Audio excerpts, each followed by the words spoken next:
Okay, thank you. Dr. Brian Yearwood, our first speaker, will address the school bond that is on the April 5th ballot.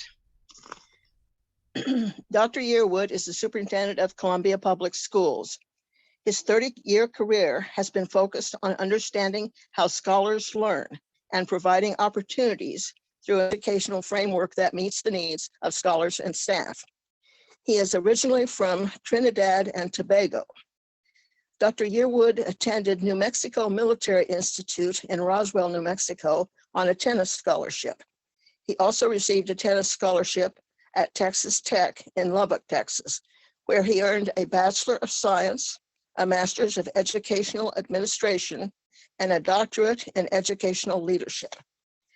Dr. Yearwood has served as an elementary principal and an assistant middle school principal, and is assistant superintendent for 2 school districts, all of these in Texas.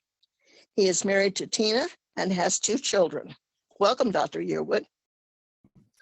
Thank you very much. Thank you for that warm introduction. Thank you, everyone, for allowing me this opportunity this afternoon. I am starting approximately my 8th month. I started in Columbia Public Schools on July 1. And so I'm learning the lay of the land and getting to meet a lot of lovely people. But today I wanted to share with you a very important event that's coming up in regard to our public schools, and that is asking our voters to pass a bond. And if you don't mind, I'll begin by sharing my screen here and putting that information up that I know I have up somewhere because I have it right here. Let's see, where is it? Let's see, desktop. Okay, can everyone see my PowerPoint? Okay, excellent. Yeah. Yeah, okay, perfect. So again, we continue to talk about maintaining excellence in our public schools. And one way of doing that is to ensure that our school environment remains conducive to learning. As you see here, we have quite a few scholars, and I say scholars because every child in Columbia Public Schools has potential, regardless of whether they're disabled, they're gifted. Every child has potential, and it's our responsibility, our job, every educator, every staff member, to allow that scholar to reach that potential. So again, we have scholars here with a teacher in the classroom, but as you look at that environment, you see the walls, the carpeting, the floor, the furniture, all of that is made possible because of the support of our community because of them investing in our schools. We wouldn't have this environment if our community was not ready or is not interested in investing on our schools, and they are. Right now, Columbia Public Schools is growing, and I have a graph here that shows in 2010, we started at 17,500, but as we move up, right before the pandemic, we were at 19,000. During the pandemic, we fell off to 18,200 because many of our kindergartners, parents kept them at home. They were redshirted, as one would say. But this year, we are climbing back up, and we are now at 18,500. We have a long-range plan that spans 10 years, where our board, we have our community members, our administration, we, along with our demographers and so on, we look at 10-year chunks. And we anticipate in 10 years, we will be way past 20,000 scholars. And we must be prepared for that. Our school environments must be ready for that by avoiding any sorts of overcrowding and having too many scholars in a classroom. As we look at our current facilities, we have 39 buildings, 3 support, but we have over nearly 800 acres that we must maintain in good condition. As we look at the age of our existing buildings in Columbia Public Schools, 16 of them are 50 years and older. 5 of them are above 90, with 1 coming very close. But as you look at this, we see Hickman at 96, Ridgeway at 99, Grant Jefferson over 100. Because of the age of these buildings, there's certain maintenance that must occur. And because of the age, there's certain deferred maintenance, things that we are not able to get to because of funding, but we still maintain an overall good building structure that allows our scholars to come in and learn and be warm and be not be too hot, and to have good lighting and have a clean building structure. But again, this requires special maintenance to ensure that our scholars, number one, are safe, and ensure that our scholars have an environment that's very pleasing to them so they can focus on learning. In the past, there have been several bond projects starting from 2010 and leading up to even 2020. Notice in 2010, we started with Alpha Hart Lewis, but as we look at the bottom row, we see there have been several other bond projects such as the Locust Street Expressive Arts, John Warner Middle School opening, Rockbridge Elementary additions, and so on. So when I came in, I did some research because I want bonds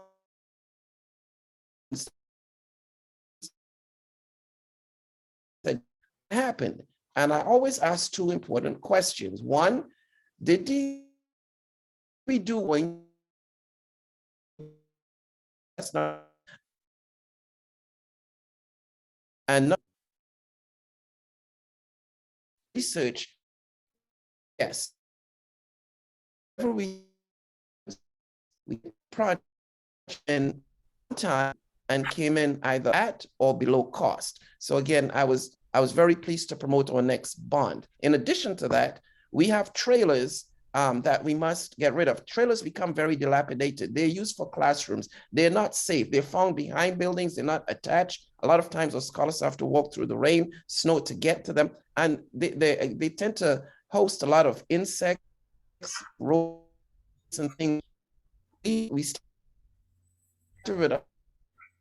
Every time we remove a trailer, we must place it with a brick and mortar classroom. And that's where bond funds come in. These are some projects that are currently being worked on at Rockbridge. In addition there, Jefferson Middle School, where we're adding a elevator as well as a gym, and of course, the new John Warner. There are three areas that we are focused in for the next 10 years based upon our long-range planning. One, growth. Two, safety and security. And three, ensuring that our buildings are accessible to all, or parents with disabilities or scholars with disabilities. Safety is important because we want to make sure that our buildings have a single entry point that is controlled. And of course, growth, because we know Columbia is growing and we will get above 20,000 in 10 years. This is what's being proposed on the ballot. If you look at the middle one that says April 2022, $80 million bond is we're asking the voters to approve. Notice it says at the bottom, no tax rate increase. I want to draw that attention. That was very me, board to administration. What are these funds going to be for? Well, in June of 2022, we'll start with $40 million in expenditures, and there's a list of them. And in 2024, there'll be a second phase that will continue some of the projects there. I want to bring to your attention, let me go to the next slide, specifically how these funds will be used. 25 will be for a new elementary school at John Warner, and I just learned that there's a housing complex that's going in very close to John Warner, and so we expect more scholars coming in to that region. Another 28 will be used for a second elementary school. Site is undecided because we are studying very closely where our projections are with our demographers. We're working with our architects to determine facility usage and spacing, because wherever we put that school, it must be effective, it must have easy access, and we will be working very closely with the City of Columbia to make sure that we're in step with each other as far as any of these buildings are concerned. Next, the Career Center, $15 million. It's very important that we develop programs in our Career Center that is conducive to the needs of our workforce environment in Columbia. Looking at electrician, looking at cybersecurity, looking at plumbing, and so on. We must produce scholars that can fit into our workplace and help with some of these job shortages. Again, 4.5 to the Battle Elementary addition. This was already in the works when Battle was built. We knew there would be additions coming, and we were waiting on additional bonds. And then, of course, 3 million for ADA, 2 million for safety, and 2 million for technology, so we can improve our bandwidth and so on. I want to make this pretty clear. Bonds. If you look to the right side on the bond issues, bond funds can only be used for construction or renovation of existing facilities, for furniture and equipment. These are the only funds that can be used for these things. By law, bond funds cannot be used to pay for salaries or operating expenses, and we need 57% of the majority needed to pass. On the left-hand side, I want to bring that to your attention. We have tax levies, and that's where what we use for salaries, for utility costs, for general upkeep. But again, bond funds can only be, those are the only funds available to a school district for construction or renovation, any types of expansion. And of course, by law, the state of Missouri does not fund major construction projects. Local funding is needed, and when these needs are identified, we must go to the public, and a public vote is needed. And again, we must have 57% of our voters approving the bond for it to pass. CPS is growing. We have a long-range plan, and by law, state funds does not, the state does not fund construction. This is the bond fund, the bond election ballot language. And I just want to bring your attention to the last paragraph, where it says approval of this question is expected to result in no increase of the district's current tax debt service tax levy. So again, no tax rate increase because of this bond. And again, we have the deadlines for voting, but most importantly, April 5th is when we're asking the voters to approve the $80 million bond with no tax rate increase. So that brings me to the end of my presentation. And if possible, I'll be able to take some questions here. Does anyone have any questions? We can take one or two here. Alice. I was wondering if you could give us an idea of how much the state has cut funding for Boone County, and like in transportation, where would that funding come because of the cuts? Would that come from a levy? Well, we're not planning any tax levies right now. No, that's good, I know. But... Yes, but yes, that would have to come from our funds. The state funds approximately 30% of our budget. So yes, transportation costs, they don't fund all of it. We're supposed to get 13 million, we get approximately $3 million. So we're supposed to find funds within our budget to make up for what the state does not fund. And you're right, we do not get enough funding from our state, okay? Yes, another question? You're next. Okay. Herb? I now acknowledge, as we all know, that this up for vote issue only is for construction, supposedly. Yes, sir. But facilities and infrastructure make a difference to programs and consequences. And we have some persistent problems in Missouri, as well as some good things. Good things, we're at national norms for better students. Bad things, we have a high dropout rate persistently. What are some of the ways in which the construction investments will benefit the operations of the Columbia Public Schools and the achievement of goals? Yes, thank you for asking that. So with our new construction, we can add programs that are more appealing to our scholars. We can bring in things and bring in instructors and give them spaces that will allow them to reach and teach our scholars. And by saying that, being able to now listen more closely to what our scholars are saying they feel they need, and correlate that with what our workforce looks like, what our environment looks like, and then mesh the two. For example, here's one. One of the programs that I'm instituting at Battle High School is a career staff person that will be responsible for ensuring that every senior at Battle High School has an application upon graduation to a college, a career, or military. 100%. We will need space there. We will need an environment there. Although we're not adding on, that's one example of how our spaces will be used. And then, of course, we will be expanding to Hickman and also to Rockbridge. But again, I know, for example, at the Career Center, we want to bring in programs in aviation. We want to bring in programs in cybersecurity, because I'll be honest, right now, our society is at risk because of the hacking and the attacks that are coming from overseas into our environment. We must produce a workforce capable to resist that. And then there are other things like electricians and things like that that will be coming once we are able to expand our career centers. So yes, having more programs. Yes, sir. Carl and Maury, Yes, I just have a question. and this will be the last question. Dr. Yearwood, thank you for being here. The 57% number that you were talking about for the passage of this number, is that a state mandate? That's an odd number. Why 57%?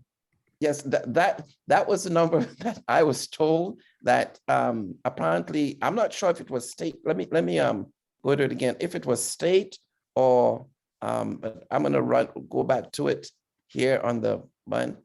Okay, it says 4/7 of 57% majority needed to pass. So I think what it's saying is, you know, it's not a simple majority. It needs more than a simple majority to pass. And again, please forgive me. I'm not sure where that came from. Yes, sir. Well, Dr. Yearwood, we thank you so very much for your excellent presentation. And we certainly hope this bond issue will pass and that it will contribute to the mission of the Columbia Public Schools. Thank you again. Thank you very much. Thank you. Now, our next speakers, yes. Our next speakers are Janet Thompson and Matthew Liu. Janet Thompson is in her third term as the Northern District Commissioner for Boone. She served for almost 25 years as a public defender for the Missouri State Public Defender System. Matthew Liu is the Director of Finance for the City of Columbia. He is a financial professional with over 15 years private and public sector accounting and management experience. He received his undergraduate degree in finance with emphasis in accounting from the University of Central Missouri, formerly CMSU, and his BA in healthcare administration from Avila University. Before joining the City of Columbia as the Director of Finance, he held the Director of Finance position for the City of Warrensburg. Welcome to you both. Thank you, Kathy. Matt, do you want to go first? Sure, I do have a presentation that we can go through very quickly.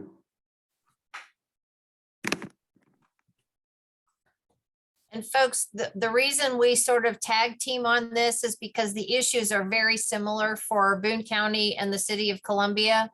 So rather than creating two separate presentations, when Matthew and I have done this together, it is, I think, easier for people to understand as we talk together.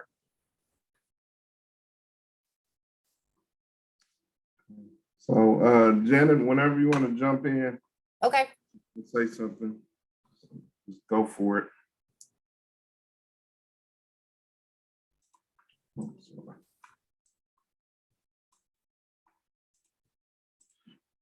Okay, so first of all, I want to go over what a use tax is. And a use tax is a local tax on goods purchased from out of state for delivery and use in the City of Columbia. It would ensure that purchases from online vendors located outside the state are subject to the same local tax rates as those brick and mortar stores that we have. So if this was to be passed, we would collect at the same rate as the current local sales tax is. And currently that is 2% for the city of Columbia and 1.75% for the county of Boone. Residents would never have to pay both the sales and the use tax. And that's one thing that Janet and I have come across a few times given these speeches is, that's usually the question. Will I have to pay both? And that's would basically be against the law. You can't double up on a tax.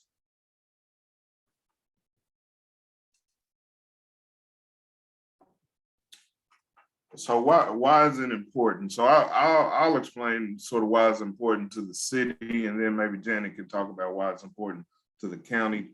But a good example that I always use is an example of if you're buying something online. So if you buy a piece of furniture at a local store here in Columbia, that store will collect the state and local sales taxes automatically. So you'll pay the around 8%, depending where you are in the city, in sales tax.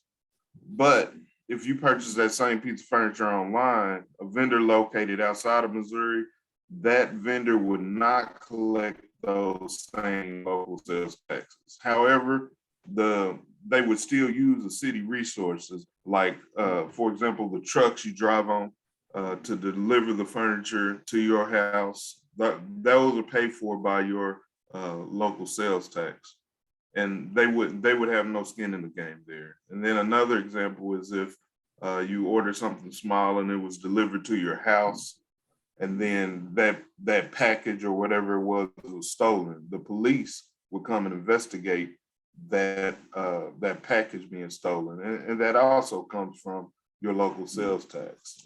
And without that use tax in place, there's no way to support those functions. Janet, did you want to say anything? Well, and so, when you think about math, as this slide is up in front of us, think about the Wayfair company, right? And we see ads all the time, both on the internet and even on television from Wayfair saying, buy your furniture from Wayfair. And, and here's the great deal that you can get. And so, as Matthew said, here in Boone County, we have stores with a physical presence in Boone County, which allow us to collect sales tax on a purchase of that piece of furniture. And as Matthew says, if a piece of furniture that's bought here in Boone County, or bought more specifically in the city of Columbia, will have sales tax at the state rate, which is 4.225%. Then that's not at issue with our Prop 1, either city or county, but the state rate. It will also include a county rate of, as Matthew said, 1.75% on that purchase, on that local purchase. And it'll have a 2% sales tax from the city of Columbia. So that's collected when that piece of furniture is bought here in Columbia. If you buy it from Wayfair, which, if that sounds familiar, not just because of the commercials that you've seen, but because you've heard this called a Wayfair tax, that's the US Supreme Court in 2018 authorized the collection of this so-called use tax in the case of South Dakota versus Wayfair. And South Dakota said, gosh, folks, these companies that are more and more engaging in sales to our local people, they have no local presence. They have no physical presence in the jurisdiction. And we need a way to be able to capture the equivalent of that local sales tax from that online vendor. And so for, Matthew's example here, that piece of furniture that if you decide as a buyer to make the purchase from Wayfair, right now, Wayfair is able to sell that piece of furniture at a competitive advantage. Local vendors who might have the same piece of furniture are often, as Karen Miller used to say, you know, if you're not at the table, you're on the menu. The local vendors are on the menu because too often, whether they're selling a piece of furniture or they're selling lumber or they're selling shoes, they're not at the table. They're on the menu because they can't even compete with that online seller that doesn't have to, without Prop 1, doesn't have to collect that local sales tax. So that's really the question here is, you know, on the local vendor side, it's, do we continue to make them be on the menu by not being competitive, being at that competitive disadvantage? Or do we even the playing field and say, Wayfair and the folks who are selling locally, we're going to put you on the same scale, and now you can compete. Now you are at the table, local vendor, you're not on the menu. So that's really the question. And, you know, Matthew, you probably have this later in your slideshow, but I keep thinking about some of my friends who are in the lumber business. Mike Teal, who has Mid-City Lumber, and Brad Eifert, who has Boone County Lumber. And talking to the two of them, I think, especially here in the city of Columbia, where my office is, I can peer out the window and get a crick in my neck, but I can peer out the window and I can see those large housing projects that have gone up in downtown, those big student housing buildings that have gone up in downtown Columbia. And when I talked to Brad Eifert and Mike Teal, both of them have said they weren't even able to submit a bid on those projects. The lumber for those big projects all came in from out of state. So talk about a competitive disadvantage. Our local businesses can't even make a bid on these projects, and nobody is collecting that local sales tax. Nobody is supporting that. So when those loads of lumber come in, they're using our roads, as Matthew said, they're using county roads, they're using city roads. They're using, if there's an accident, they're calling 911, which is sales tax sponsored. If they're, you know, if a deputy has to respond, local sales tax pays for that deputy. Local sales tax is what is happening. They're utilizing those services, but they're not paying their fair share, not paying their proportionate share. So that's really something to consider on both sides of the equation, both the government side and the business side. Yep.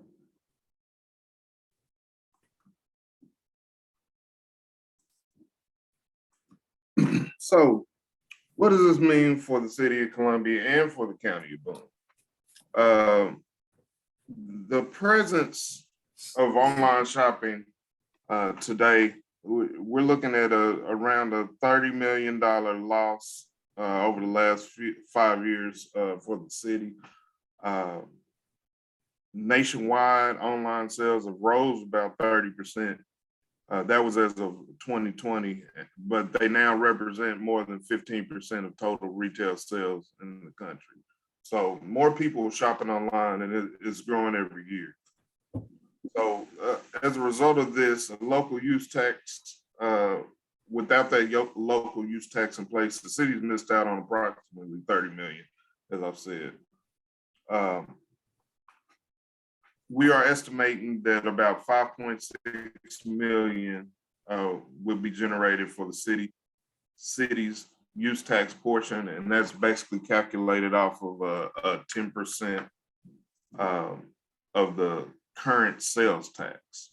And so the city brings in around 56 million in sales tax, and so 10% of that will be about 5.6 million in use tax. And so for the county, and just real quick, as we're thinking about what Matthew just said, for the county, we are also looking at a large amount of lost revenue from folks who are shopping online. As he said, even prior to the pandemic, it was confirmed that over 50% of sales had already gone online. And just think about how our shopping habits have changed since the pandemic took hold. So, what we're looking at is a huge loss of revenue. And those of you who are interested in the math, you can go to the Department of Revenue website, the Missouri Department of Revenue website, and by jurisdiction, they have a listing of the most recent year for which they have it is 2020. So you can look at each jurisdiction and it will have the local sales tax that was collected.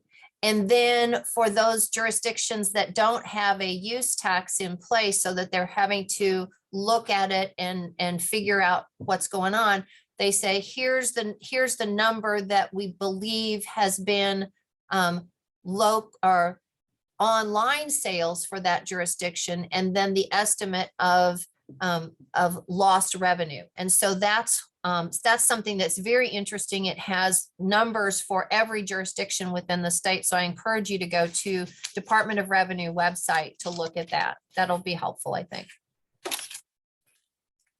And for Boone County, it's 3.7 million is what we're looking at in terms of lost revenue per year.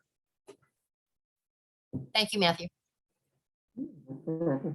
So for the city, this is how it breaks down. Use tax comprises about, sales tax comprises about 50% of it goes to general fund, and then you have 12.5% to capital improvements and parks, and then 25% to the transportation. Capital improvement, parks, and the transportation piece, those will be supported in the same manner as the sales tax is. But that 50% general fund piece, though your general fund expenses are basically public safety, which is police, fire, health. Then you have your transportation, capital improvements, and administrative support. So that use tax would go to the same, it would benefit the same departments as the sales tax does currently. And I believe the counties is broke down into 3 parts. Is that correct, Janet? So when we start looking at this, and I think this may be helpful for everybody, because the city and the county are pretty much on par in terms of how much money, first of all, that we get, what percentage of our revenue is derived from sales tax, right? That's for the county, our budget is built primarily on sales tax. It's 70% of our budget is based on sales tax. So that's huge. So, and when you start extrapolating back from there and you say, oh my gosh, so if 70% of your budget is built on sales tax and now half of those sales are not happening locally, therefore half of those sales taxes are not being collected, then that becomes a huge issue. And I think that's something to kind of use as the predicate for this discussion. When you look at, if you want to look at Matthew's picture that's in front of you now, when we look at how the funding is distributed, between 60 and 70% of all of our funding goes to 2 big places. It goes to road and bridge, and it goes to public safety. And for us, public safety is a little bit different than the city, because public safety is the sheriff's office, the jail, which is a function that is designated for counties. It is the court system, the piece of the court system that's not under the auspices of the state, and that's huge. And it's all of those pieces that go into the justice system. So, and the other piece of it that came online for us just a few years ago is our 911 system and emergency management. And so those are all of the public safety expenses that we have that are also underwritten by sales tax. So, and as Matthew said, so the county intends to do exactly the same thing as the city. When you look at how our money is utilized, and you can go to Show Me Boone and look at our auditor's particular page on at Show Me Boone. She has the same kinds of pie charts set up where it shows how sales tax now is distributed in the various areas. But more particularly to Matthew's point, the county's intent is to utilize the use tax, assuming Prop 1 passes, utilize the use tax in exactly the same manner as sales tax is utilized now. So the buckets that the sales tax go into will be the same buckets for which the use tax is placed. And so I think that's critical. And one thing, just not to go off target, but it's actually to the same point.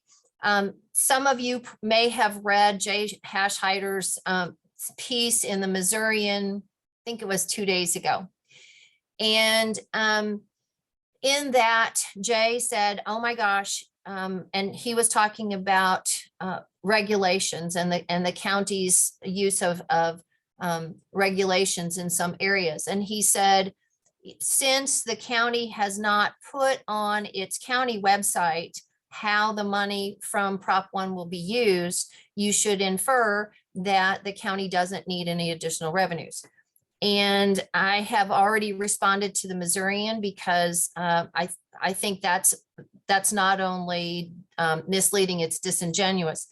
The county is, as I think most of you all know, a first-class non-charter county. That means we can only do that which the legislature authorizes us to do. And also we are subject to pretty strict restrictions in terms of how we can use public dollars.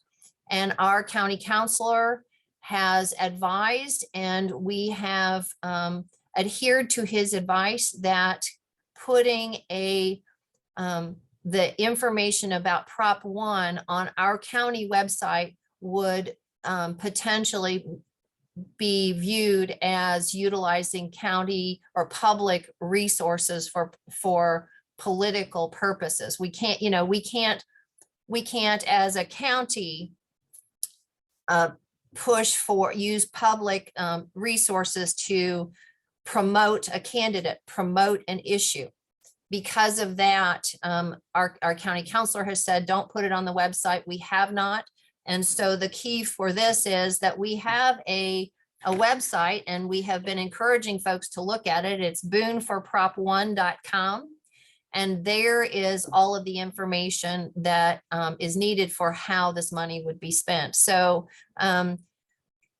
because it's not on the county website does not mean that the county does not need the funding. It's simply a question of ethics for us, and the ethical issue came first. So again, booneforprop1.com is the place. Thank you, Alice, for putting that up on the chat. But that's the reason that's not on the county website. Sorry to kind of go a little bit down a rabbit hole, Matt. No, I think that needed to be said. Yeah, that's not correct. Yeah. And it really does hurt. I think something that when you start thinking about how we are spending money and the additional burdens on government right now, everybody is, tax is a 4-letter word for a lot of folks. But government is also experiencing a lot of the same issues that just regular folks, just like all of us, are. And one of the things that's affected Matt and the city, just like it's affected the county, is a regulation that came down in mid-February that is directly impacting every single governmental entity. And that is a regulation that deals with commercial driver's licenses. And we've been able to train up until now, we've been able to train our folks in Road and Bridge and those folks to be able to get their CDL in a pretty cost efficient way. You know, when you think about it, it's probably about $500 in time and doing the testing that it costs each governmental entity up until mid-February to train folks to get their CDL. Now, because of the new regs, which require a 6-week training regime, the cheapest alternative that we can find to get those CDLs for our folks is $4,000 a piece. Yeah, whoa doesn't even cover it. You know, you think about that kind of hit to a budget where, you know, you hope you can keep those employees after you get them trained, and you hope that Emery Sapp and Sons doesn't steal them. But that's a huge problem for us, and it's costs like that, and it's costs. I'm sure if Matthew were to go through his budget and look at a budget now for his road department versus the budget even 3 years ago or 4 years ago, how much the equipment costs, how much the product costs. In the county, we have gravel roads along with chip and seal and asphalt. Gravel has gone up astronomically. The cost of a snowplow, those things have, the latest one that we had to purchase has doubled in price since I've been on the commission. And this is, I'm just in my 9th year. So, you know, the impact on losing sales tax essentially to these online purchases has been enormous for governmental entities that are dependent on sales tax to pay for those core functions of government. I did see we had a question. Are we doing questions now, or we wait? I'm good with that, whatever. Yeah.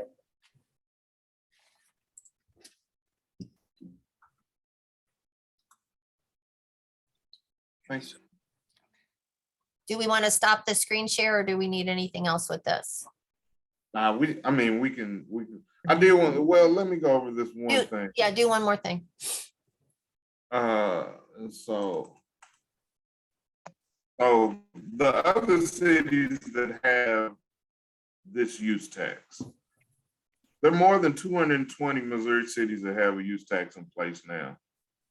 Every county contiguous to Boone County has already have a use tax in place. So, and even places like Sturgeon, Booneville, and Fulton already have passed a use tax. So we're sort of the lone wolf out here. So that's something I wanted to share because I think it's very alarming, especially being that Missouri was the last state to pass a use tax. And then we're one of the last counties and cities to do that as well.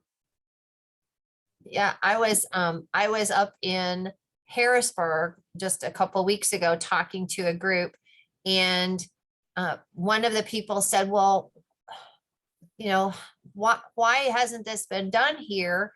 And good question. And that person who asked actually was from Howard County.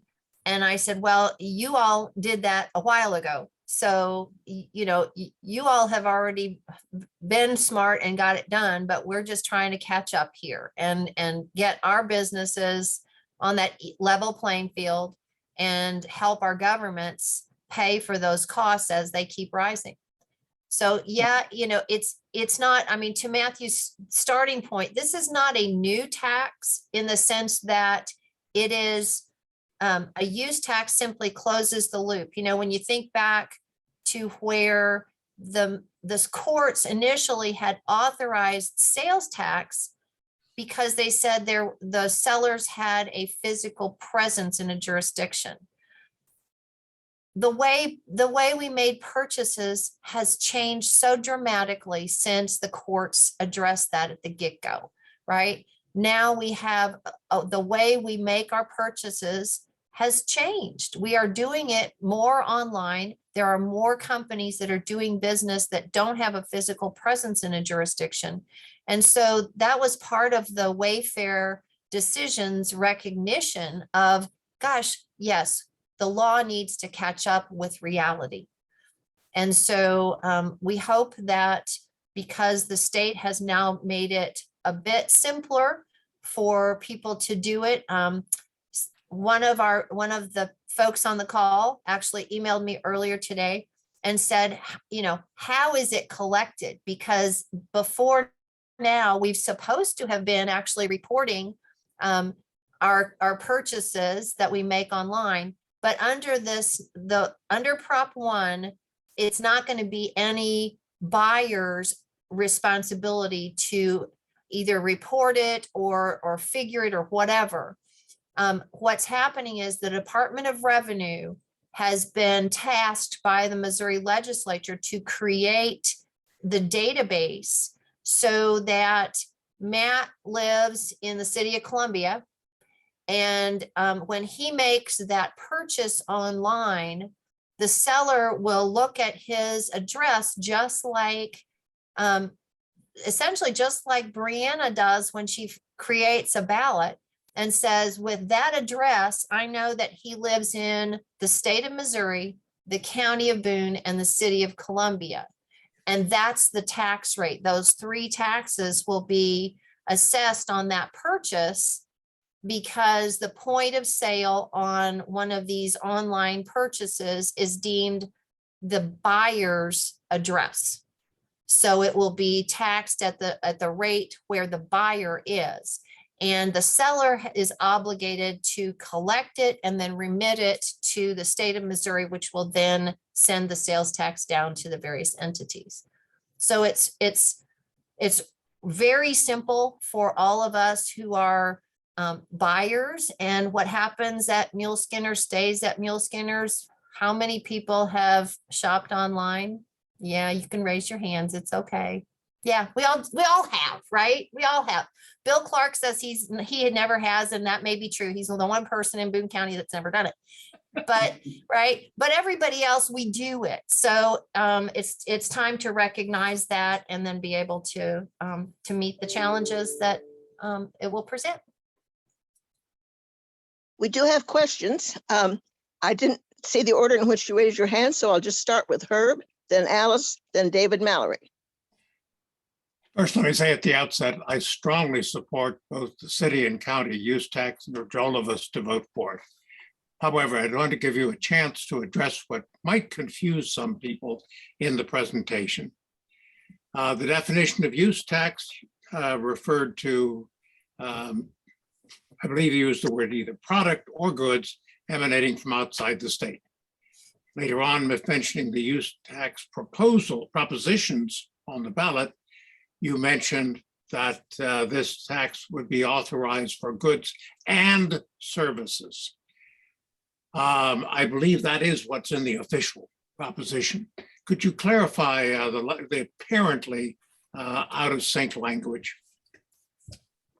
That the language on the ballot is state language. That we had no control over what the language that we could put on the ballot. But it's really hard to tax a service, and I'm not sure of any services that have been taxed for online, except for maybe delivery. I think that is the one thing that maybe can be taxed. Janet, do you have any other comments on that? I mean, I think typically, as you say, services are exempt from a sales tax, and that's just a function. So the real question becomes, quite honestly, is what is considered a taxable event, right? And that's it within the statutes of Missouri, and so that's where you would go to say what service can actually be taxed. So I think that's where the legislature put that language in. Does that answer your question, Herb? If that's all we can do to clarify, okay. I mean, we're Yeah. stuck with what, and as Matt said, we're stuck with the ballot language that the state gave us. A lot of people have said to me in all these talks that we've been doing, well, gosh, if the ballot language explained it like you guys have, then it'd be easy. Well, yeah. But we're stuck with their language. So there you go. At least they didn't give us a double negative. Well, which yeah. they did sometimes. Which they did before. Yeah. Alice, your question? It's just briefly, I often advise friends on how to vote in a progressive way. And the most amount of questions I've had are on Prop 1 for the city and the county. So I'm wondering what, and I know the limitations for the city and the county, but what kind of social media presence have you had? And Shamin raised, do you have yard signs for neighborhoods or just your larger signs? How can we still promote it in the next few days? Matt, do you mind if I? Yeah. go ahead. Okay, so do we have any more yard signs? No. A lot of this was done on a shoestring. And so in full disclosure, those big signs are still sitting on my credit card, which gives me a lot of heartache, but whatever. So we don't have any more signs, but the real key would be to use social media. There has been social media presence.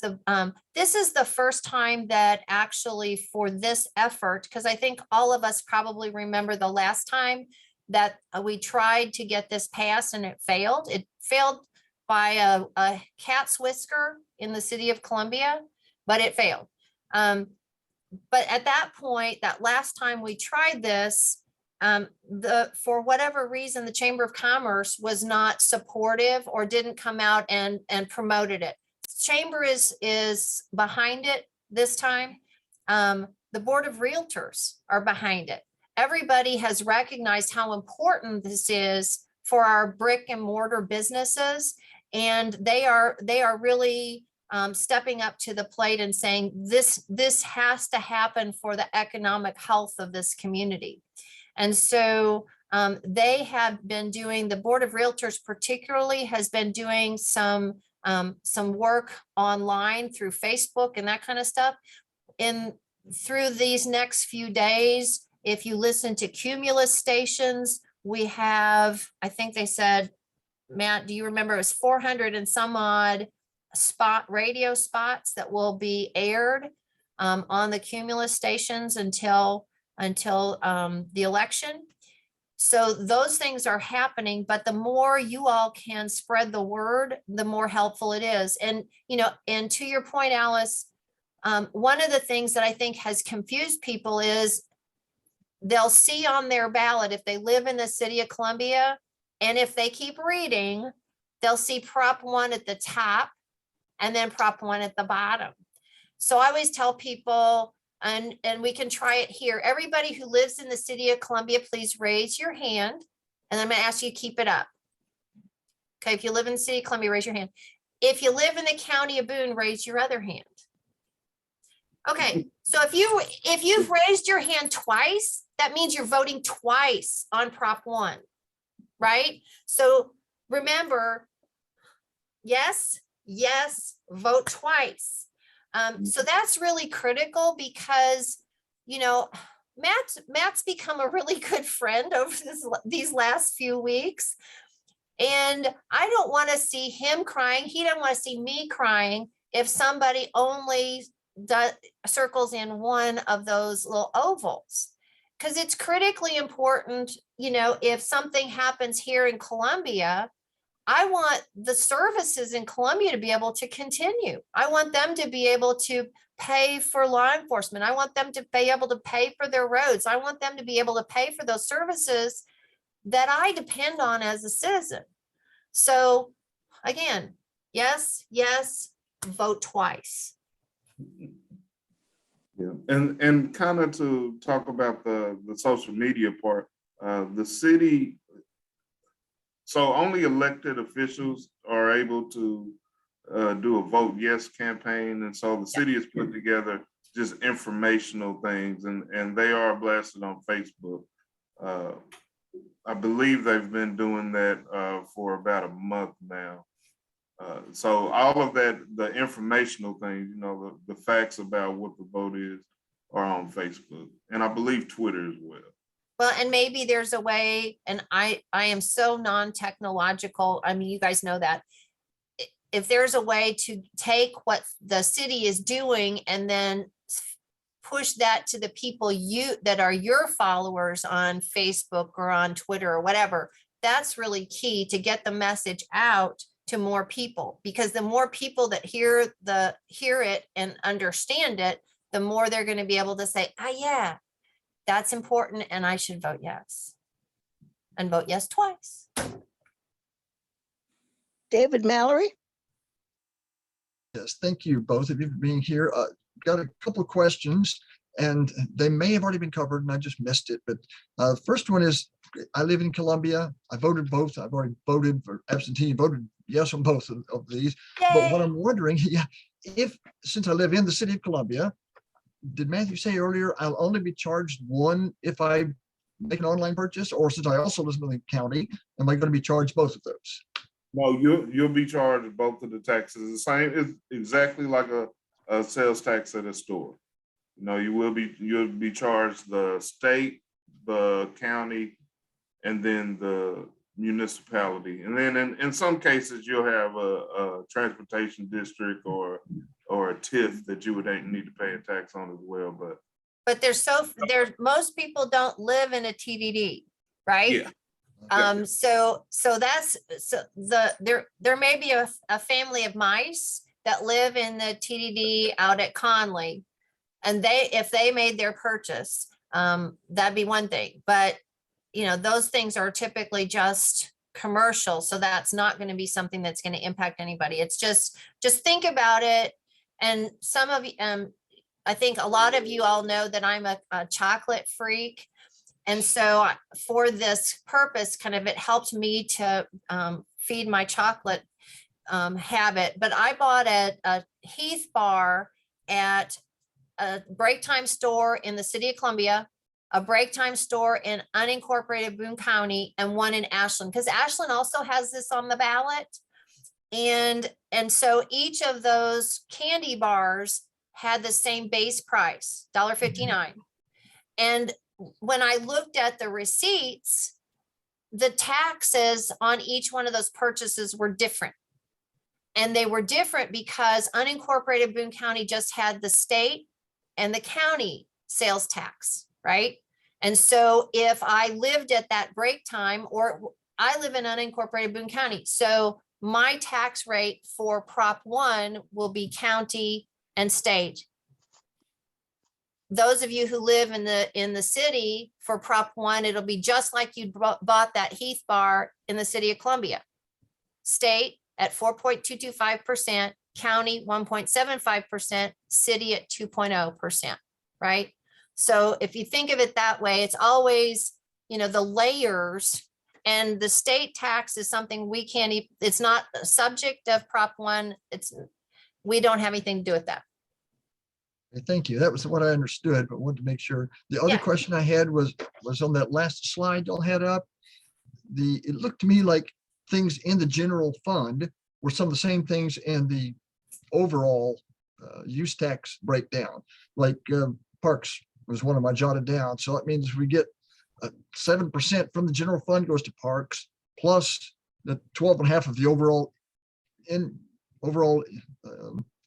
revenue from the use tax be going to the same category. Is that correct?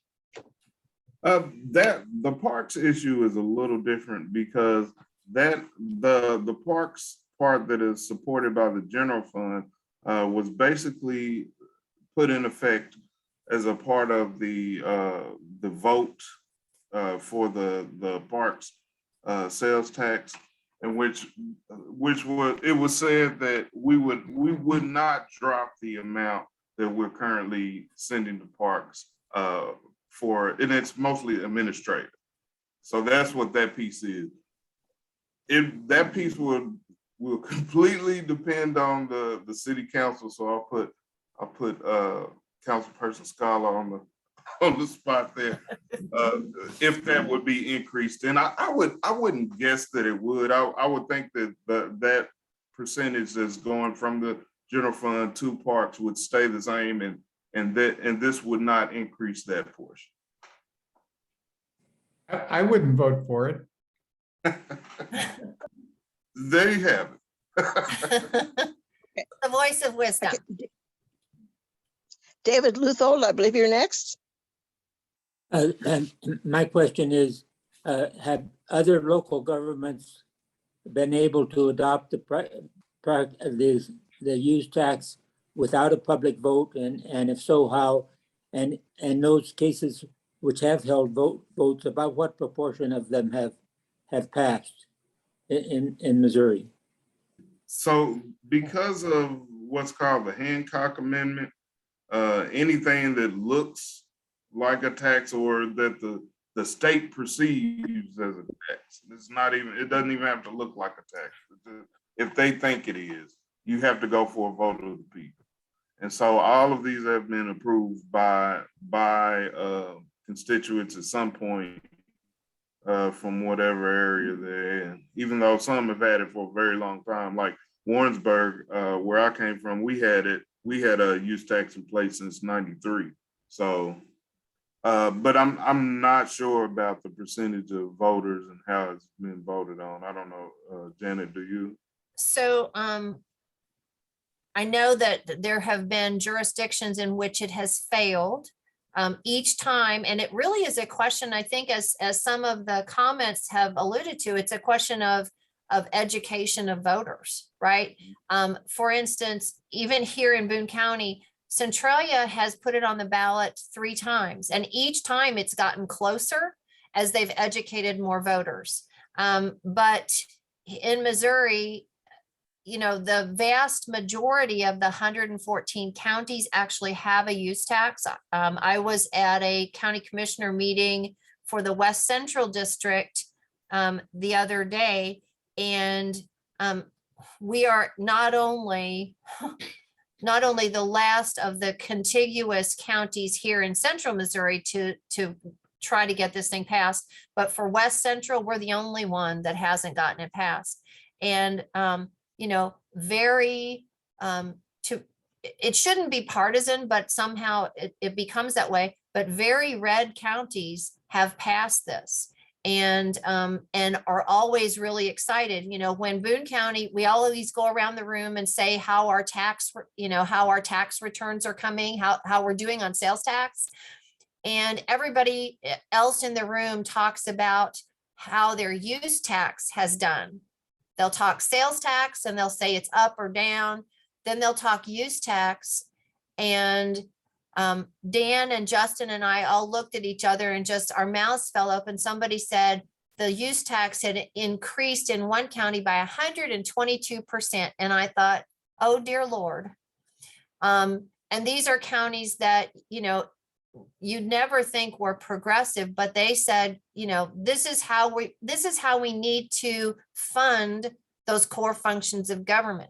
And when we talk about core functions of government, those are things that the people have voted on. You know, here in Boone County, it's roads and bridges. That comes up how often? I mean, we see it on the ballot. It's a recurring ballot issue, right? We see the LE sales tax, same thing, recurring ballot issue. Those things are always, you know, for the vote of the people. And unfortunately, as Matthew said, it's we are limited here in Missouri by the state legislature and the Constitution, even by saying, you know, we must present it to the voters, even though, to my mind, it is not a new tax. And in many other states, it is not subject to the will of the voter because the voters have already approved it. And it's simply extending and then filling in that gap that was created by the whole question of physical presence nexus, you know. So there you go. Does that answer your question, Professor Luthold? Yes, thank you. Good, thank you. Okay, Scott Crystal has a question online. Does this tax take effect on all online purchases, or is it above a certain amount? And then Herb has his hand raised. I believe it's over 200 transactions or 200,000 in sales.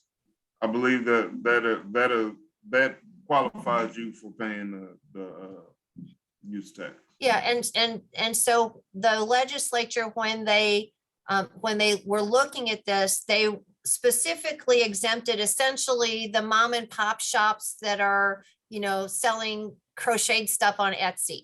They said, we don't expect those folks to participate in this. So they excluded them from the impact of the legislation from the get-go.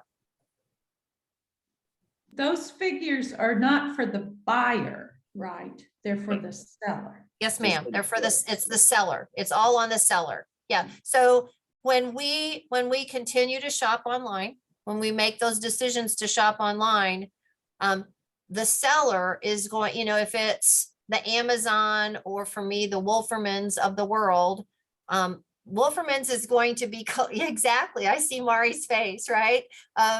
The Wolfermans of the world will be collecting, they'll be plugging in my address and collecting that sales tax based on my address. Because they do more than the threshold amount of business, and therefore they are one of the companies that has to participate.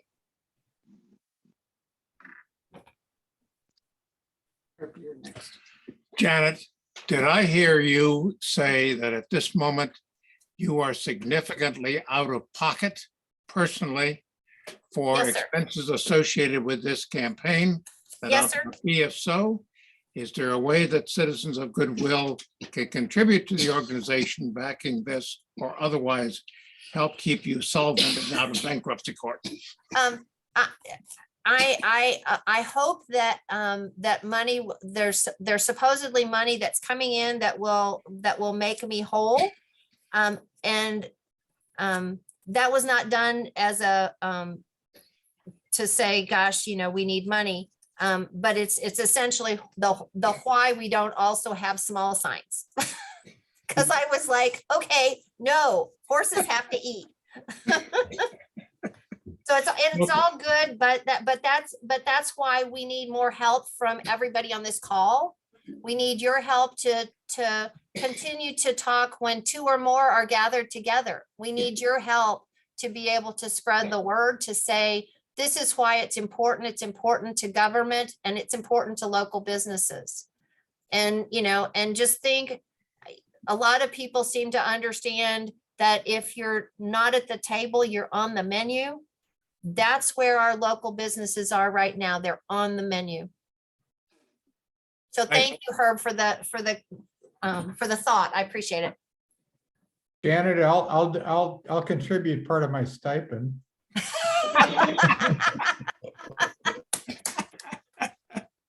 Just want you to talk it up, Carl. That's all we need. We need you to talk it up. All right. Well, thank you, our speakers today, Dr. Yearwood, and then our county and city representatives, Mr. Liu and Dr. Thompson. Thank you all for being here. I didn't catch in the announcements who next week's speakers were. Pam, did you share that? That's why I was having trouble with my internet. But anyway, everyone. Oh, this is wonderful. We do I not love have this. Who did this? Was that who did the sign on and Amazon won't sponsor your kids' ball team? That's perfect. That's the truth. Well, I mean, what we've said to a lot of people is if the porch pirates steal your packages that you've ordered from Amazon, Jeff Bezos isn't going to take your call. Right? So thank you all for this opportunity. Y'all be well. Vote, and remember, vote twice. Vote 3 times yes. For the school bond too. Yes, Oh, and really thank heaven for our superintendent, because his use of the word scholar is infiltrating the conversations everywhere. And that is so important to the children of Boone County. So God love him for doing that. I love it too. Yeah. Have a great weekend. Okay, thank you. Thank you. Bye. Appreciate it. Goodbye. So we will